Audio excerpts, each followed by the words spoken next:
It had been a great day for playing in the park. Katie discovered that if you go down the slide face first, you'd better have your hands ready when you land. Orbie discovered that the monkey bars were a great place to hang by your toes and wave your new flag. And they both discovered that when Yi Ping isn't feeling too well, she doesn't like to run and play much. Yi Ping had been sick, and although she was feeling better, she wasn't really playing the way she usually did.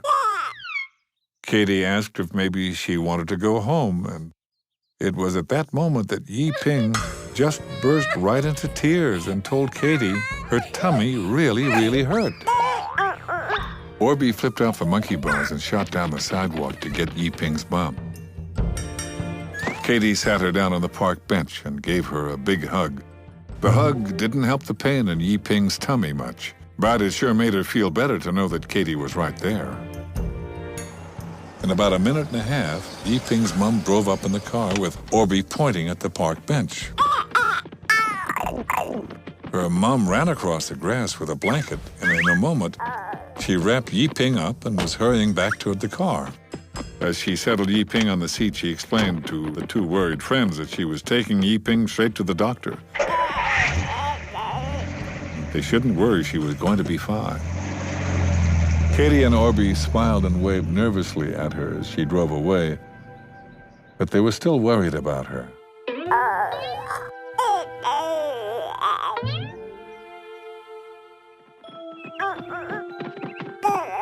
When they told Mom all that had happened, Mom said how very proud she was of them for helping Yi Ping. They'd done a wonderful job. Later that afternoon, the phone rang, and it was Yi Ping's mother. She told Mom that Yi Ping had gone to the hospital to have her appendix taken out. Once off the phone, Mom explained that the important part was that Yi Ping was fine, and although she was sick and a little sore, it was now her job to get better. With that, Mom slapped the table and told Katie and Orbie that it was now their job to help her do that. Katie and Orbie looked at each other. How could they do that when Yi Ping was in the hospital and they were at home? Mom told them that it was fun to receive things from friends when you were in the hospital. Mom called the florist and had some flowers sent to Yi Ping's room. Katie drew a great big get well card. Orbie wrapped up a grand puzzle they thought Yi Ping would like. The friends chose 3 of their favorite books for Yi Ping to look at. Well, she was getting better, and Mom made some modeling dough for her to play with. By the time they were finished, they had quite a big box of things for Yi Ping to do at the hospital. That night, Mom delivered it. Yi Ping was so happy to get something from her friends and loved what they had sent. The next day, Katie and Orbie were allowed to go and visit Yi Ping at the hospital. The hospital sounded scary to Katie, and she wasn't too sure what to expect. I have to tell you, when she got there, she was very surprised. So was Orbie. As they walked down the hall toward Yi Ping's room, a little boy with a big bandage on his head roared down the hall beside them on a tricycle. He waved and smiled, and Katie looked at Mom. She wasn't even allowed to ride her bike in the house, let alone a hospital. Then a lady pushing a cart full of bed toys and books came by and told Katie and Orbie that she was glad they were visiting today. When they walked into the playroom, Yi Ping shrieked with joy at seeing them. And she grabbed what they call her IV pole and rolled it toward them. She gave them both a big hug.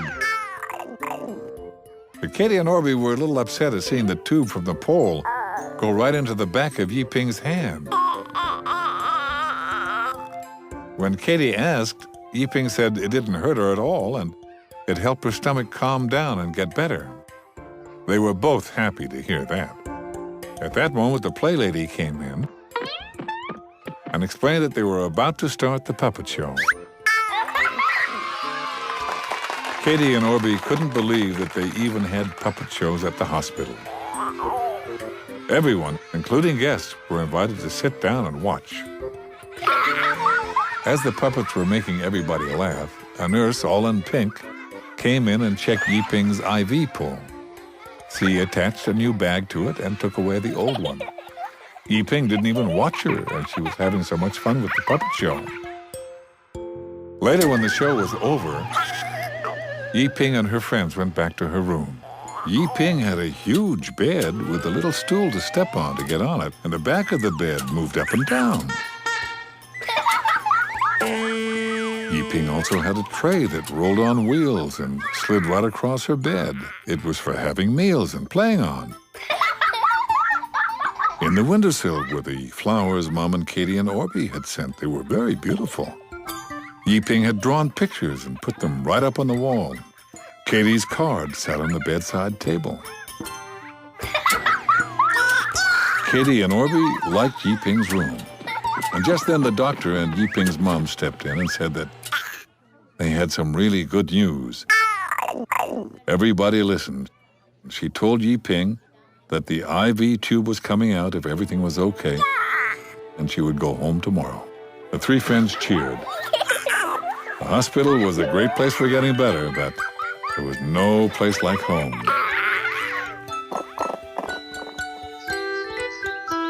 Soon, Yiping was swinging on the monkey bars again, and everybody was happy to have her back.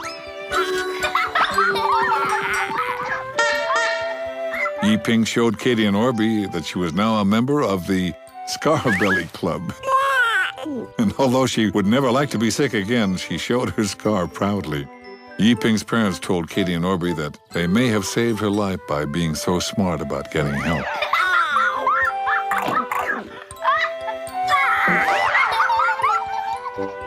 Katie and Orbie were very glad to have been of help when Yiping was sick. And if one day you or someone you love should need to go to the hospital, you'll know that it can be a friendly place. And the people there will help you get better. I know you'll appreciate all of their help.